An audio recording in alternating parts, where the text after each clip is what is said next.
Hi, this is Dhanyalakshmi here, Nutritionist. So today we're going to see how to make beetroot curry with the good immune boosters like pepper, ginger, garlic, turmeric, and all those stuffs. And the major ingredient, beetroot, which is rich in nitrate. And during this pandemic, this would be really beneficial. Because it has got, as nitrate is there, it helps in dilating the vessels, so any blood clots it prevents, and even the airflow in the respiratory system it helps. So right, so I have taken two medium size beetroots here. I've peeled it and chopped it. I've cut into this shape, so you can make it whatever shape that you would like to. Then I've sliced one onion and 3 to 4 pods of garlic, and 1 inch ginger, which is peeled and sliced, and pepper, which is like 1 to 1.5 teaspoon. So according to the spice, you can manage the pepper. Yeah. Then with this, we are going to grind 1 to 1.5 tablespoon of coconut that I've grated and kept, and a few curry leaves for seasoning, and saunf I have taken for seasoning. This is going to be like half to 1 teaspoon, and this is optional. So this is like really optional according to your taste and the masala smell. If you like, you can just add that. And 1 teaspoon of chili powder I'll be adding. So this chili powder is completely homemade. So this is like red chilies, coriander seeds, pepper, cumin seeds, and everything which is sun-dried and grinded together, and we use it in regular curries and sabzis and all those stuffs at home. So I'll be using just 1 teaspoon. So according to your spice, again, you can reduce the amount, or you can even if you don't want to add them, it's okay. So what I'll do is I'll quickly go grind the ingredients for this. For that is like the onion, pepper, ginger, and garlic, and along with the coconut. So I'll grind it and come back to start with the recipe. And also chili powder, I'll grind it along. Okay, right. Okay, let's start the curry, beetroot curry. I'm just adding 2 teaspoons of cold pressed groundnut oil. I usually use cold pressed oils at home. I have different varieties of oil, like groundnut oil, coconut oil, gingerly oil, and all those things. According to the curries and vegetables recipes that we prepare at home, we change oils.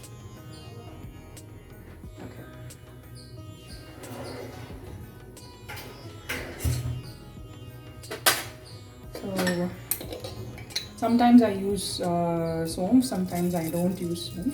So today I'm using it. Just 1 teaspoon. Not even 1 teaspoon, less than that is also fine, just for the flavor. So once this done, don't let it brown too much. So I have grinded the coconut, onion, ginger, garlic, and the pepper with some chili powder.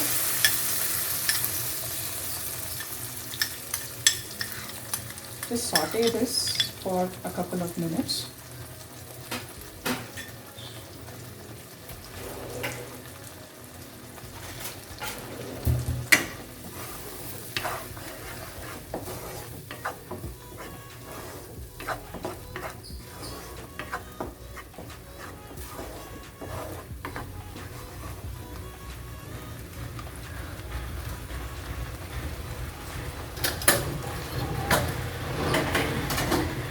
And again, turmeric powder is optional, but my mom always,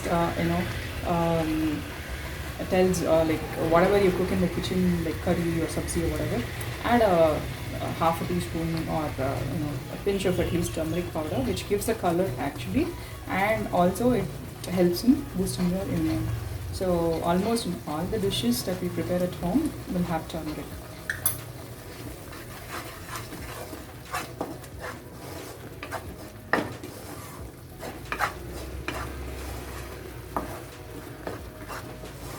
So just saute this for a couple of minutes so that the raw smell goes away. And you can also add some salt at this time. I'm just adding like half a teaspoon now. Then later I'll be adding some more.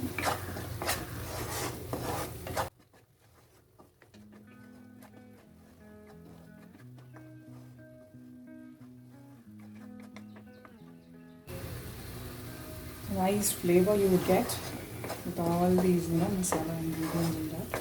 We have not added any garam masala as such, but the chili powder which is mixed with masala and the ginger garlic and the soap which gives awesome flavor. Now I'll add the beetroot.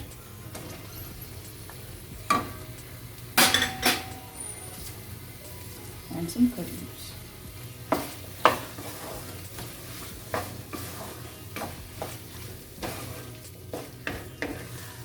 So whenever you have a good amount of curry leaves at home, the fresh ones, we just rinse it in water and let it dry and store it in an airtight container. So whenever there is a demand of curry leaves that you don't get it in the shops, we use the dried ones. So this is also like semi-dried. Since this is a lockdown period, we don't try to get fresh curry leaves all the time. So we just try to dry it in a shade. Just in the room also you can just dry it and store it in an airtight container.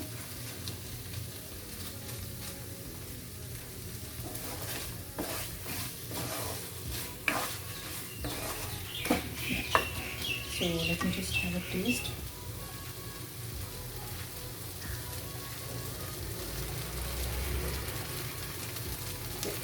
The spice is perfect.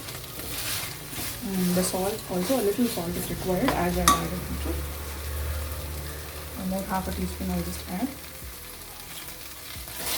And now we'll have to add some water and let the beetroot boil completely.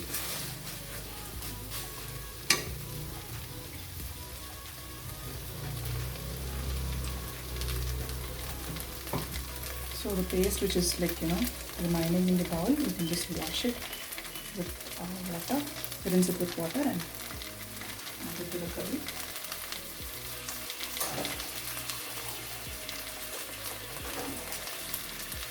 Basically I don't even waste the parts which is sticking to the bowl. So this is my usual thing.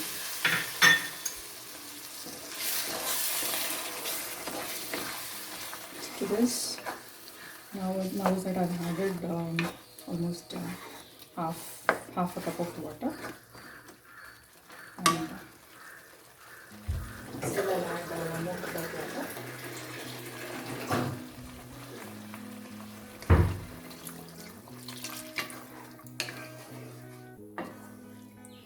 So let it be in this consistency, a liquid consistency, it's okay, because beetroot takes a long time to cook.